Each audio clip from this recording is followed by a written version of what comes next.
A very good morning, student. So, again we continue our chapter number 4, that is reproductive health. In previous classes, I complete this chapter, only question answers are left. So, in today's class, we discuss the question answer of this chapter. Okay, so let's start. Our first question is, what do you think is the significance of reproductive health in a society? So question में क्या पूछ रहा है आपसे कि ये जो reproductive health है इसका सोसाइटी में क्या सिग्निफिकेंस है, क्या महत्व है, ये आपकी सोच के अकॉर्डिंग पूछ रहा है। मतलब आप इसके बारे में क्या सोचते हो कि अगर रिप्रोडक्टिव हेल्थ के बारे में हम सोसाइटी में अवेयरनेस फैला रहे हैं या आप जैसे स्टूडेंट्स को पढ़ा रहे हैं तो इसका क्या सिग्निफिकेंस है। तो आपको मैंने चैप्टर में पढ़ाया था कि इसका बहुत ज़्यादा सिग्निफिकेंस है। सबसे पहले आप सभी को पता है कि अगर रिप्रोडक्टिव हेल्थ, सबसे पहले रिप्रोडक्टिव हेल्थ क्या होता है। रिप्रोडक्टिव हेल्थ जो है फिज़िकली, मेंटली, सोशली पूरी तरह से अगर कोई पर्सन वेलबींग है तो वो क्या है, रिप्रोडक्टिव हेल्दी लाइफ लीड कर रहा है। ओके, देन आप सभी को पता है कि रिप्रोडक्शन के थ्रू बहुत सारी डिजीज़ेस ट्रांसमिट होती है जिसको हम क्या कहते हैं, सेक्सुअली ट्रांसमिटेड डिजीज़ेस कहते हैं, दैट मीन्स एसटीडी। ओके, तो ये एसटीडी अगर हमको पता होगा कि ये एसटीडी क्या होता है, ये कैसे मतलब फैल रहा है, कैसे स्प्रेड हो रहा है, अगर ये सब चीज़ें हमको पता होंगी तो हम इन सब चीज़ों से बच सकते हैं। ठीक है ना। तो अगर ये सोसाइटी में इन सब चीज़ों की अवेयरनेस होगी, स्टूडेंट्स को ये सब चीज़ें पता होगी तो इन सब चीज़ों को प्रिवेंट किया जा सकता है। तो ये एक सिग्निफिकेंस हुआ उसका। देन दूसरा, अगर किसी को पता है कि अरे मतलब इतने सारे कॉन्ट्रासेप्टिव मेथड्स हैं जिसके थ्रू हम बर्थ को कंट्रोल कर सकते हैं, तो ये भी तो एक सिग्निफिकेंस है जिससे हमारे पॉपुलेशन को कंट्रोल किया जा सकता है, पॉपुलेशन एक्सप्लोजन से रुका जा सकता है। ठीक है ना। ये सब मेथड है और भी बहुत सारे मतलब सिग्निफिकेंस है रिप्रोडक्टिव हेल्दी लाइफ के। ठीक है, तो देखते हैं क्या क्या सिग्निफिकेंस है। Reproductive health refers to healthy reproductive organs with normal function. Also it includes physical, emotional, behavioral and social aspects of reproduction. तो सबसे पहले आपको रिप्रोडक्टिव हेल्थ के बारे में बता रहे हैं कि रिप्रोडक्टिव हेल्थ होता क्या है एक्चुअल में। तो रिप्रोडक्टिव हेल्थ क्या होता है, आपका जो रिप्रोडक्टिव ऑर्गन है ना, जो रिप्रोडक्टिव ऑर्गन है वो नॉर्मल फंक्शन कर रहा है। नॉर्मल फंक्शन कर रहा है लाइक जैसे हम फीमेल का एग्जांपल लेते हैं तो फीमेल का अगर हमको पता करना है कि इसका रिप्रोडक्टिव ऑर्गन जो है वो नॉर्मली फंक्शन कर रहा है या नहीं, तो हम कैसे कर सकते हैं। जैसे कि फीमेल्स में यू नो वेरी वेल कि प्यूबर्टी के बाद क्या स्टार्ट हो जाता है, मेंस्ट्रुअल साइकिल की प्रोसेस जो कि हर मंथ होती है ना। तो अगर किसी फीमेल में पर मंथ मेंस्ट्रुअल साइकिल की प्रोसेस हो रही है, दैट मीन्स कि उसके अंदर एग रिलीज़ हो रहा है, ओव्यूलेशन की प्रोसेस अच्छे से हो रही है, हार्मोनल लेवल कंट्रोल में है, ठीक है ना, तभी तो मेंस्ट्रुअल साइकिल की प्रोसेस हो रही है। तो इस तरह से हम पता कर सकते हैं हाँ कि उसका रिप्रोडक्टिव ऑर्गन जो है वो नॉर्मल फंक्शन कर रहा है। तो नॉर्मल फंक्शन मतलब यही सब चीज़ें बताना चाह रहा है। मेल्स में भी स्पर्म का प्रोडक्शन होता है, ठीक है ना। तो ये सब चीज़ें अगर नॉर्मली जैसे होनी चाहिए वैसे हो रही हैं तो वो क्या है, एक हेल्दी रिप्रोडक्टिव ऑर्गन है। ओके, देन उसके अलावा हेल्दी रिप्रोडक्टिव लाइफ में और क्या इंक्लूड होता है, आपका फिजिकल, इमोशनल, बिहेवियरल और सोशल एस्पेक्ट्स भी जुड़े होते हैं। ठीक है, सबसे पहले फिजिकली अगर आप रिप्रोडक्टिवली अच्छे हैं तो आप फिजिकली भी अच्छे ही लगेंगे, है ना, क्योंकि यू नो वेरी वेल कि प्यूबर्टी के बाद क्या होता है, हार्मोन्स में इतने सारे चेंजेस होते हैं जिससे कि फिजिकल चेंजेस हमें दिखाई देता है ना। तो अगर रिप्रोडक्टिवली आप हेल्दी हैं तो आप फिजिकली भी स्ट्रांग रहेंगे।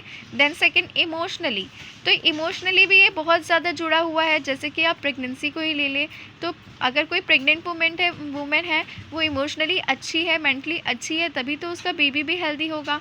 तो ये भी एक तो ये रिप्रोडक्टिव हेल्दी लाइफ के बारे में बता रहा है, ठीक है ना। फिर बिहेवियर भी अच्छे होंगे, चिड़चिड़ापन वगैरह ये सब चीज़ें नहीं दिखाई देंगी।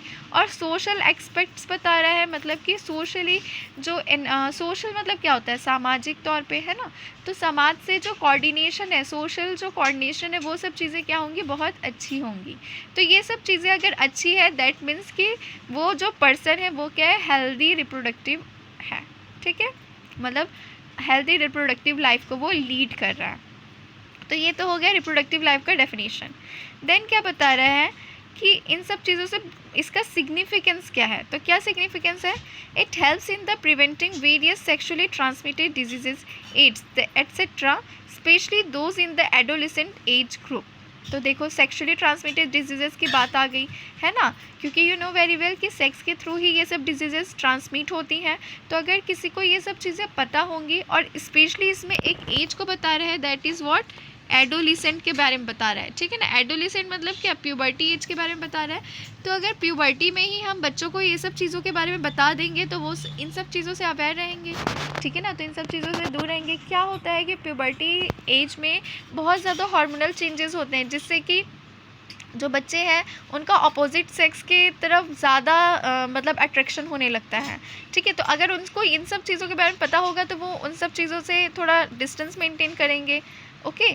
तो ये बताने का यही मीनिंग है कि इसका सिग्निफिकेंस क्या है कि एसटीडीज़ जो है, स्पेशली जो सेक्सुअली ट्रांसमिटेड डिजीज़ेज़ हैं, लाइक कौन कौन से सेक्सुअली ट्रांसमिटेड डिजीज़ेज़ हमने पढ़ा था इसमें, तो एड्स के बारे में बताया है आपको। उसके अलावा और क्या है आपका, सिफिल्स है, ठीक है। सिफिल्स के अलावा और क्या है आपका, गोनोरिया है ना। गोनोरिया के अलावा हेपेटाइटिस, इस तरह के बहुत सारे डिजीजेस जो हैं वो किसके थ्रू फैलते हैं, वो फैलते हैं आपके एसटीडी, सेक्सुअली ट्रांसमिट के कारण, ओके। देन क्या बता रहा है, educating people about available birth control options, care of pregnant mothers, postnatal care of the mother and child, importance of breastfeeding, equal opportunities for the male and female child, etc., would address the importance of bringing up socially conscious healthy families of desired size, okay. तो देखो क्या बता रहा है कि अगर किसी को इन सब चीज़ों के बारे में पता होगा, अवेयरनेस होगी, तो वो क्या करेंगे, सबसे पहले तो बर्थ को कंट्रोल करने के बारे में सोचेंगे, क्योंकि हमने बहुत सारे कॉन्ट्रासेप्टिव मेथड्स मैंने आपको बताए, वो सब चीज़ें क्यों है, बर्थ को कंट्रोल करने के लिए है। तो अगर बर्थ कंट्रोल होगा तो क्या कंट्रोल होगा, पॉपुलेशन कंट्रोल होगी, ठीक है। ये सब चीज़ें कैसी होगी, जब हम पीपल को उस सब चीज़ों के लिए एडुकेट करेंगे, ठीक है ना। आप इसको एजुकेशन भी बोल सकते हैं, एडुकेशन भी बोल सकते हैं, अभी दो इंग्लिश चलती है तो दोनों के अकॉर्डिंग, ठीक है। तो पीपल इन सब चीज़ों से एडुकेटेड रहेंगे तभी तो वो इन सब चीज़ों के बारे में जानेंगे, तभी तो बर्थ को कंट्रोल करेंगे। उसके अलावा बर्थ कंट्रोल करना ही सिर्फ एक मेन रोल नहीं है, बर्थ कंट्रोल करने के अलावा अगर कोई प्रेग्नेंट वुमेन है तो उसका कितना केयर होना चाहिए, उसका जो बेबी आया है उसका कितना केयर होना चाहिए, उसके अलावा ब्रेस्ट फीडिंग का क्या इंपॉर्टेंस है। आप सभी लोग जानते हैं जो विलेज के पीपल रहते हैं उन लोगों को इन सब चीज़ों के बारे में पता नहीं होता है, ठीक है ना। तो वो लोग को लगता है अरे सब हो जाएगा, मतलब उन लोग, इवन आपको मैंने 3rd चैप्टर में कोलोस्ट्रम के बारे में बताया था। कोलोस्ट्रम क्या होता है, जो येलो कलर का मिल्क प्रोड्यूस होता है मदर से after birth of baby, okay. जैसे ही कोई बच्चे का जन्म होता है उसके बाद क्या होता है, हल्का येलोइश कलर का फ्लूइड मतलब मिल्क रिलीज होता है, जो कि बेबी के लिए बहुत इंपॉर्टेंट होता है। बट ये जो विलेज पीपल होते हैं ये क्या कहते हैं कि नहीं नहीं ये अच्छा, मतलब ये अच्छा मिल्क नहीं है, इसको नहीं पिलाना है बच्चे को, इस तरह की हरकतें करते हैं। तो ये सब चीज़ें तो गलत है ना। तो अगर उनको इन सब चीज़ों के बारे में पता होगा तो वो ये सब चीज़ों से प्रिवेंट करेंगे, वो ये सब चीज़ें नहीं करेंगे। दैट्स वाई पीपल को इन सब चीज़ों के बारे में क्या करना है, एडुकेट करना है। फिर क्या बता रहा है, equal opportunities for the male and female child. फिर आपको ये भी पता है कि क्या होता है, हम लोगों का जो सोसाइटी है उसमें क्या होता है, मेल को ज़्यादा इंपॉर्टेंस दी जाती है एज़ कम्पेयर टू फीमेल, है ना। उनको लगता है फीमेल है मतलब कि बहुत ज़्यादा, जो फीमेल बेबी है उसका बहुत ज़्यादा खर्चा होगा, ये वो, फिर उसका मैरिज से रिलेटेड, है ना। इस कारण से वो लोग क्या करते हैं कि जो अगर उनको इन केस पता चल गया कि जो बेबी आने वाला है दैट इज़ फीमेल, तो वो क्या करते हैं, उसको ख़त्म करवा देते हैं, अबॉर्ट करवा देते हैं किसी भी तरह से। तो ये तो गलत है, ठीक है ना। तो इस सब चीज़ों के बारे में लोगों को क्या करना है, अवेयर करना है कि नहीं, दोनों का बराबर इक्वल अपॉर्चुनिटी है, ठीक है ना, दोनों को बराबरी मिलना चाहिए, क्योंकि पॉपुलेशन के लिए तो दोनों ही ज़रूरी है, मेल हो चाहे फीमेल हो, ठीक है। तो ये सब चीज़ें क्या है, ये सब सिग्निफिकेंस है किसके, रिप्रोडक्टिव हेल्दी लाइफ के। फिर क्या बता रहा है, it also helps in reducing social evils like sex abuse and sex related crimes. This will help in building a socially responsible and healthy society. उसके बाद अगर लोगों को इन सब चीज़ों के बारे में पता होगा तो वो क्या करेंगे, आप आजकल सुनते हो आए दिन क्या होता रहता है, छोटे से छोटे बच्चे हों चाहे बड़े, जो भी फीमेल होती हैं उनके साथ बहुत ज़्यादा गलत चीज़ें हो रही हैं, उनका रेप हो जा रहा है या बहुत सारा, है ना। तो इन सब चीज़ों से क्या हो सकते हैं, बचा जा सकता है, क्योंकि ये बहुत बहुत ही ज़्यादा ख़राब चीज़ें हैं जो कि हमारे जो सोशल लाइफ है उसको भी पूरी तरह से क्या कर रहे हैं, डिस्ट्रॉय कर रहे हैं। ओके, तो अगर पीपल इन सब चीज़ों से एडुकेट रहेंगे, उनको इन सब चीज़ों का अवेयरनेस रहेगा, तो वो ये सब चीज़ों से दूर रहेंगे, ठीक है ना। तो सिंपली ये जो रिप्रोडक्टिव हेल्थ है उसका सिग्निफिकेंस यही है कि लोगों में अवेयरनेस हो, चाहे छोटे बच्चे हो, मतलब प्यूबर्ट, देखो छोटे बच्चे मतलब 10 के एज के पहले के बच्चों को तो इन सब चीज़ों के बारे में कुछ पता ही नहीं होता है। आफ्टर 10 ईयर ओल्ड बच्चों को इन सब चीज़ों के बारे में धीरे धीरे एडुकेट करना ज़रूरी है। क्यों? क्योंकि उनमें बहुत सारे हार्मोनल चेंजेस होते हैं, तो उनमें इन सब चीज़ों की जानने की इच्छा होती है। इसलिए तो इन सब चैप्टर को आपके जो सिलेबस है उसमें इंक्लूड किया गया है, ताकि आप इन सब चीज़ों से अवेयर हो। इवन खुद अवेयर होने के अलावा अपने आसपास के लोगों को भी अवेयर करें। ओके, तो इसमें क्या क्या बता रहा है कि आपको फिजिकली सॉरी, ये तो उसका डेफिनेशन हो गया। सबसे पहले तो अगर हेल्दी रिप्रोडक्टिव सोसाइटी में रहना है तो इसका सिग्निफिकेंस क्या है कि एसटीडी से बचा जा सकता है। दूसरा, जो प्रेग्नेंट वुमेन है उसका केयर, उसके बच्चे का केयर, जो ब्रेस्ट फीडिंग मेथड है कि कैसे दूध पिलाना है, क्या है, ये सब चीज़ें, इन सब चीज़ों के बारे में क्या करना है, लोगों को अवेयर करना है। और ये जो सोशल लाइफ में जो भी गलत चीज़ें हो रही है, लाइक सेक्स अब्यूज़ हो रहे हैं, सेक्स रिलेटेड क्राइम्स हो रहे हैं, इन सब चीज़ों से क्या किया जा सकता है, बचा जा सकता है, ठीक है। तो ये उसका सिग्निफिकेंस है। Then your next question is suggest the aspects of reproductive health which need to be given special attention in the present scenario। Question में क्या पूछ रहा है, जो रिप्रोडक्टिव हेल्थ है उसकी क्या ज़रूरतें हैं, है ना। तो जो प्रेजेंट सिनेरियो है, मतलब आजकल का जो हम माहौल देख रहे हैं, उसके अकॉर्डिंग ये रिप्रोडक्टिव हेल्थ के बारे में क्या क्या लोगों को बताना चाहिए, क्या क्या सजेस्ट करना चाहिए, ये सब चीज़ों के बारे में पूछ रहा है, ठीक है। इसके लिए स्पेशल अटेंशन क्यों देनी चाहिए। तो सबसे पहले क्या बता रहे हैं, creating awareness among masses about hygienic sexual practices, sexually transmitted diseases, available contraceptive methods, case of pregnant mothers, adolescence etcetera. तो सबसे पहले क्या करना है, हमको अवेयरनेस करनी है। अवेयरनेस मतलब क्या, सबको इन सब चीज़ों के बारे में जानकारी देनी है, ठीक है। कि एक हाइजीनिक सोशल प्रैक्टिस कैसे, मतलब कैसे एक हाइजीनिक मतलब क्या होता है, साफ़ सफाई से, ठीक है ना। तो हाइजीनिक सोशल सेक्सुअली लाइफ कैसे जी सकते हैं, ठीक है। उसके अलावा एसटीडीज से कैसे बचा जा सकता है, कॉन्ट्रासेप्टिव मेथड के बारे में लोगों को पता होना चाहिए ताकि क्या हो सके, बर्थ कंट्रोल हो सके, है ना। प्रेग्नेंट मदर का कैसे केयर करना है, उनको किन किन चीज़ों की ज़रूरत पड़ती है, उनको मेंटली कैसे वेलबिंग रखना है, फिज़िकली कैसे वेलबिंग रखना है, ये सब चीज़ों के बारे में। और मोस्ट इम्पॉर्टेंट एडोलिसेंस, क्योंकि एडोलिसेंस में ही बच्चे क्या होते हैं, या तो बन जाते हैं या क्या होते हैं, बिगड़ जाते हैं, ठीक है ना। तो एडोलिसेंस जो एज है वो बहुत ही क्रिटिकल एज होती है। तो इस एज में बच्चों को इन सब चीज़ों के बारे में अवेयर कर देना चाहिए ताकि उनको इन सब चीज़ों से रिलेटेड जो भी है, तो इससे रिलेटेड वो कुछ गलत काम ना करें, दैट्स फाइन, ओके। फिर next is providing medical assistance and care to people in reproduction related problems like pregnancy, delivery, STDs, abortion, contraception, menstrual problem, infertility etcetera. फिर क्या बता रहा है, लोगों को इन सब चीज़ों के बारे में भी, मतलब जो रिप्रोडक्टिव लाइफ है उसके बारे में बताना है कि जो रिप्रोडक्शन से रिलेटेड प्रॉब्लम्स आती है, हेल्थ रिलेटेड प्रॉब्लम, जैसे कि प्रेगनेंसी के टाइम या डिलीवरी के टाइम। डिलीवरी के टाइम देखो क्या होता है, आप सभी लोग विलेज से थोड़ा बहुत अवेयर होंगे ही। विलेज में क्या होता है, लोग चाहते हैं कि घर में ही बच्चे हो जाए, वो हॉस्पिटल में नहीं करना चाहते। दैट्स वाई गवर्नमेंट क्या की है कि जो अगर गांव के लोग जो हैं, अगर वो गवर्नमेंट हॉस्पिटल में जाके अपने बच्चे को डिलीवरी करवा रहे हैं तो उनको इवन क्या करते हैं, पैसे देते हैं ताकि वो अपने बच्चे का डिलीवरी कहाँ करवाएं, हॉस्पिटल में। क्योंकि हॉस्पिटल जो है वो एक बहुत ही अच्छी जगह है जहाँ बच्चे का डिलीवरी बहुत ही केयर के साथ हो सकता है। और अगर किसी के घर में डिलीवरी कर रहे हैं तो बहुत ज़्यादा इन्फेक्शंस के चांसेस होते हैं, और वो जो बेबी आ रहा है वो तो अभी यूटेरस से बाहर आ रहा है, उसको बहुत ज़्यादा प्रोटेक्ट करके रखने की ज़रूरत है, दैट्स वाई, ओके। फिर एसटीडीज़ के बारे में, देन एबॉर्शंस के बारे में भी लोगों को पता होना चाहिए, कॉन्ट्रासेप्शन के बारे में ताकि बर्थ कंट्रोल किया जा सके, मेंस्ट्रुअल प्रॉब्लम के बारे में। देखो मेंस्ट्रुअल प्रॉब्लम से भी रिलेटेड बहुत सारी डिजीजेज हो जाती हैं फीमेल में, ठीक है ना। तो इन सब चीज़ों के बारे में भी लोगों को क्या करना है, अवेयर करना है। इनफर्टिलिटी के बारे में, इनफर्टिलिटी से क्या होता है, इनफर्टिलिटी मतलब कि जो भी कपल है उनका बेबी नहीं हो रहा है किसी भी कारण से। तो इनफर्टिलिटी के केस में क्या होता है, लोगों की मेंटालिटी है मतलब अगर किसी का बेबी नहीं हो रहा है तो वो क्या सोचते हैं फीमेल में कोई प्रॉब्लम होगी, बट ऐसा ज़रूरी नहीं है, सिर्फ फीमेल में प्रॉब्लम नहीं हो सकती, मेल में भी कुछ ना कुछ प्रॉब्लम होगी, दैट्स वाई भी ऐसा हो सकता है, ठीक है ना। तो इन सब चीज़ों के लिए लोगों को क्या करना है, अवेयर करना है कि भाई नहीं, मेल में भी कोई प्रॉब्लम हो सकती है, हो सकता है उसका स्पर्म का जो प्रोडक्शन है वो ज़्यादा से ज़्यादा ना हो रहा हो, जिसके कारण एग फर्टिलाइज ना हो रहा हो।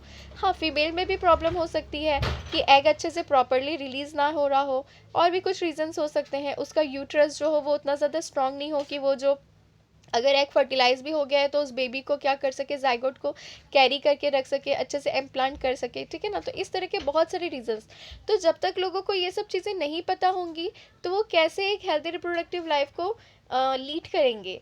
दैट्स वाई इन सब चीज़ों के लिए स्पेशल अटेंशन रखना ज़रूरी है, ओके। और हाँ, वो स्पेशल अटेंशन कैसे रख सकेंगे हम, अवेयरनेस क्रिएट करके।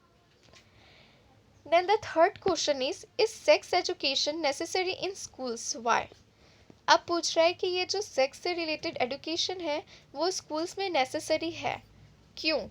तो ऑब्वियसली ये नेसेसरी है, क्यों? क्योंकि स्कूल्स में छोटे से लेके बड़े तक के बच्चे, मतलब स्कूल में हम अपनी मतलब पूरे 12 साल हम अपने स्कूल में बिताते हैं, ठीक है ना। 5 ईयर से लेके 18 ईयर्स तक हम कहाँ पे बिता देते हैं, अपने स्कूल में।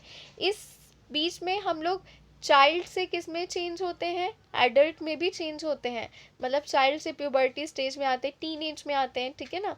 तो जब टीन एज में आते हैं तो हमको इन सब चीज़ों के बारे में बहुत ज़्यादा जानकारी होना ज़रूरी है, क्योंकि मैंने स्टार्टिंग से बता रही हूँ कि क्या होता है, बहुत ज़्यादा हार्मोनल चेंजेस के कारण बच्चों में बहुत ज़्यादा चेंजेस दिखाई देते हैं। एक तो फिजिकली उनमें चेंजेस आ ही जाते हैं, उसके अलावा मेंटली वो बहुत ज़्यादा सोचते हैं, और वो क्या होते हैं, जो अपोजिट सेक्स है, लाइक मेल जो है फीमेल की तरफ, फीमेल जो है मेल की तरफ क्या होते हैं, अट्रैक्ट होते हैं। तो अगर उनको इन सब चीज़ों के बारे में पता होगा तो ऐसा नहीं होगा, है ना। तो देखो क्या लिखा है, yes, sex education is necessary in schools to provide right information to the young so as to discourage children from believing in myth and having misconceptions about sex related aspects।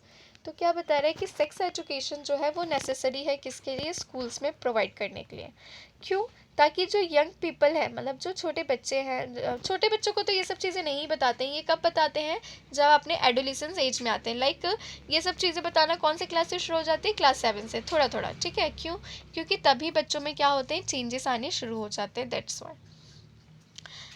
तो क्या बता रहा है इसमें, ताकि क्या हो, बच्चों में कोई मिथ ना आए, मतलब बच्चों में भी बहुत सारे मिथ आ जाते हैं, जैसे वो इधर उधर की बातें सुनते होंगे तो उससे रिलेटेड कुछ मिथ आ जाए, तो उन सब चीज़ों पे वो बिलीव ना करें। दैट्स वाई उनको एक अच्छा नॉलेज मिलना चाहिए सेक्स से रिलेटेड, ठीक है।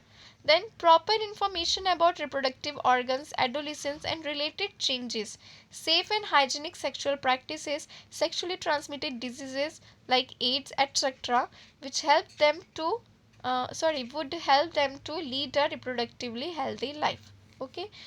तो वही बता रहा है इसमें कि उनको प्रॉपर इन्फॉर्मेशन होनी चाहिए रिप्रोडक्टिव ऑर्गन से रिलेटेड, उसके अलावा एडोलेसेंस एज से रिलेटेड उनको पता होना चाहिए कि हाँ भाई हम अभी इस एज में आ गए, हमें ये चेंजेस होंगी, तो हमको लेकिन नॉर्मल ही रहना है, हमको बहुत ज़्यादा अग्रेसिव नहीं होना है या बहुत ज़्यादा रिसेसिव नहीं होना है, ठीक है। और उनको ये जो सेक्स से रिलेटेड सेफ सेक्स और हाइजीनिक सेक्स के बारे में पता होना चाहिए, एसटीडीज जो सेक्सुअली ट्रांसमिटेड डिजीजेज हैं उनके बारे में अवेयर करवा देना चाहिए, ताकि वो क्या कर सके इन फ्यूचर एक हेल्दी रिप्रोडक्टिव लाइफ को लीड कर सके। तो देखो अभी तक हमने जितने क्वेश्चन पढ़े थे सब मतलब एज इट इज़ सेम ही है लगभग, ठीक है ना, क्योंकि ये चैप्टर में ही आपको इन सब चीज़ों के बारे में क्या करवाया जा रहा है, अवेयर करवाया जा रहा है, okay. Then your next question is, do you think that reproductive health in our country has improved in past 50 years? If yes, mention some such areas of improvement. अब यहाँ पे reproductive health से related country में क्या improvement हुए हैं, जो past 50 years है, मतलब जो 50 ईयर्स बीत गए हैं उनमें क्या इम्प्रूवमेंट हुए हैं, अगर इम्प्रूवमेंट हुए भी हैं तो क्या इम्प्रूवमेंट हुए हैं उनको मेंशन करिए, ये आपको क्वेश्चन में पूछ रहा है। तो सीरियसली इम्प्रूवमेंट तो हुआ ही है, पहले के लोगों को देखो और आजकल के बच्चों को देखो तो बहुत ज़्यादा चेंजेस हैं, हम खुद देखते हैं कि आजकल के बच्चों को बहुत ज़्यादा नॉलेज हो गया है ना, इन सब चीज़ों से रिलेटेड। तो चलो देखते हैं, Yes, the reproductive health in our country has improved in the past 50 years. The areas of improvement are better awareness about sex related matters, increased number of medically assisted deliveries and better postnatal care leading to decreased maternal and infant mortality rates. ठीक है, तो क्या बता रहे हैं कि एक better awareness होना चाहिए किससे रिलेटेड, सेक्स रिलेटेड मैटर में. फिर सेकंड थिंग क्या बता रहा है, जो मेडिकल मतलब कि हॉस्पिटल्स वगैरह जो है वो प्रॉपर हॉस्पिटल्स वगैरह होने चाहिए ताकि बच्चों की डिलीवरीज जो हैं वो अच्छे से हो सके, है ना. उनका पोस्ट नेटल केयर, मदर का केयर ये भी हो सके, क्योंकि जो मदर बच्चे को मतलब बर्थ दे रही है उनका केयर करना भी तो ज़रूरी है, ठीक है ना, क्योंकि वो एक तरह से कहा जाता है कि वो फीमेल का क्या होता है, मतलब दूसरा जन्म होता है. दैट्स वाई उनका केयर करना बहुत ज़्यादा ज़रूरी है. और वो जो छोटा बच्चा हुआ है उसका भी केयर करना, क्योंकि वो बच्चा बहुत ही डिफरेंट इन्वायरमेंट से इस इन्वायरमेंट में आया है जहाँ बहुत सारी इन्फेक्शियस डिजीजेस घूम रही हैं, बहुत सारे माइक्रो ऑर्गेनिजम्स घूम रहे हैं जो कि उनको क्या कर सकते हैं, हार्म कर सकते हैं. That's Y. ओके. फिर increase number of couples with small families. लोगों को इन सब चीज़ों के बारे में भी इम्प्रूवमेंट हुआ है कि छोटी फैमिली अच्छी फैमिली, है ना. हम दो हमारे दो, इस तरह के बहुत सारे कोट्स वगैरह आए हैं ताकि लोग जो है छोटी छोटी फैमिलीज़ बनाएं, क्योंकि छोटी फैमिलीज़ रहेगी तो सबसे पहले तो पॉपुलेशन कंट्रोल होगा. और दूसरी चीज़, अगर घर में मतलब जैसे कि मनी अर्न करने वाले पर्सन एक हैं तो छोटी फैमिली होगी तो उनको उन सब जो उनके दो छोटे बच्चे हैं उसका केयर करने में भी क्या होगी, ईजी होगी, है ना, अच्छा होगा. अच्छे से वो उनको पढ़ाई लिखाई करवा सकते हैं, अच्छे से उनका केयर कर सकते हैं. और ज़्यादा बच्चे होंगे तो वो कैसे ही कर पाएंगे, ठीक है. Then better detection and cure of STDs and overall increase medical facilities for all sex related programs problems. उसके अलावा क्या किया गया है, बहुत अच्छे से, मतलब जो गवर्नमेंट है उसने क्या की है, STD से रिलेटेड जो डिजीज़ेज़ हैं, मतलब सेक्सुअली ट्रांसमिटेड डिजीज़ेज़ का कैसे क्योर किया जा सकता है, उससे रिलेटेड अगर कोई वैक्सीन हो, तो इन सब चीज़ों के बारे में जो मेडिकल फैसिलिटीज़ हैं उनको क्या किया गया है, इंक्रीज़ किया गया है, ठीक है ना, ताकि सेक्स रिलेटेड प्रॉब्लम्स को क्या किया जाए, प्रिवेंट किया जा सके, उनसे बचा जा सके. ओके. तो जो कंट्रीज़ है उसमें बहुत सारी चेंजेस हुई हैं, तो वो चेंजेस को यहाँ पे मेंशन किया है. सबसे पहले कि अवेयरनेस फैलाना है ताकि सेक्स रिलेटेड मैटर्स जो हैं वो प्रॉब्लम ना क्रिएट ना करें, ठीक है. उसके अलावा तो ये सब मतलब अवेयरनेस होनी चाहिए बच्चों में, है ना, बच्चों में क्या, बड़े लोगों में भी. और अवेयरनेस प्रोग्राम भी किए गए हैं, है ना. जो गवर्नमेंट है उन्होंने बहुत सारे अवेयरनेस प्रोग्राम क्रिएट किए हैं, विलेजेस हों चाहे सिटीज़ हों, वहाँ पे, ताकि लोग इन सब चीज़ों से अवेयर रह सके. बहुत सारे हॉस्पिटल्स वगैरह बनाए हैं, जैसे अब गवर्नमेंट हॉस्पिटल का मैंने आपको बताया था कि जो गांव वाले मतलब जो विलेज पीपल्स हैं उनको ये सब चीज़ें बताई गई हैं कि अगर आप अपने बच्चे का डिलीवरी जो है वो हॉस्पिटल में करवाएंगे तो आपको पैसे भी मिलेंगे. तो अब चाहे इस लालच से ही, अब चाहे जो भी हो, तो वो लोग क्या करते हैं, हॉस्पिटल में अपने बच्चे को बर्थ करवाने जा रहे हैं, जिसकी वजह से उन बच्चे का जो मोर्टेलिटी रेट है उसको क्या किया जा रहा है, मेनटेन किया जा रहा है. ओके. देन कपल्स जो हैं उनको स्मॉल फैमिलीज़ के बारे में, प्लानिंग के बारे में बताया गया है, ठीक है ना, कि स्मॉल फैमिली है तो बहुत अच्छा है. और फिर STD से रिलेटेड जो भी बीमारियां हैं उन सब चीज़ों का क्योर करने के लिए भी बहुत सारी इम्प्रूवमेंट हुई हैं. तो ये सब चीज़ें आपको इस आंसर में मेंशन करना है. Then next question is question number 5. What are the suggested reason for population explosion. Population explosion क्यों हो रहा है उसके रीजंस को बताने के लिए कह रहे हैं. तो सबसे पहले क्या, rapid decline in death rate. अगर डेथ रेट जो है वो कम हो रही है तो ऑब्वियसली पॉपुलेशन इंक्रीज होगा, ठीक है ना. Then decline in maternal mortality rate. अब जो मैटरनल मोर्टेलिटी रेट है वो भी क्या हो रहा है, डिक्लाइन हो रहा है. मतलब कि जो मदर है, पहले क्या होता था, कम एज में शादी कर देते थे जिसकी वजह से माँ भी ख़त्म होती थी, बच्चे भी ख़त्म हो जाते थे, इस तरीके के बहुत सारी चीज़ें. तो ये सब चीज़ें भी अब कम हो गई हैं क्योंकि लोग इन सब चीज़ों के बारे में अवेयर हो चुके हैं, ठीक है ना. 18 के बाद ही अपनी जो उनकी बेटी है उनका मैरिज कर रहे हैं. That's why. Decline in infant mortality rate. Increase in number of people in reproducible age, ठीक है ना. तो ये सब रीजंस हैं जिसके कारण क्या हो रहा है, पॉपुलेशन एक्सप्लोजन हो रहा है, मतलब पॉपुलेशन इंक्रीज हो रही है. ओके. अब ये जो नेक्स्ट क्वेश्चंस हैं ये मैं आपको नेक्स्ट क्लास में पढ़ाऊंगी क्योंकि ज़्यादा बड़ी क्लास पढ़ोगे तो आप खुद बोर हो जाओगे। ओके, तो इतना आज के लिए सफिशिएंट है। नेक्स्ट क्लास में मैं आपको आगे के क्वेश्चन आंसर्स एक्सप्लेन कर दूँगी। ओके, सो ये क्वेश्चन आंसर आप कॉपी में नोट कर लेंगे। Now today's class is over. Thank you, have a nice day and please keep studying.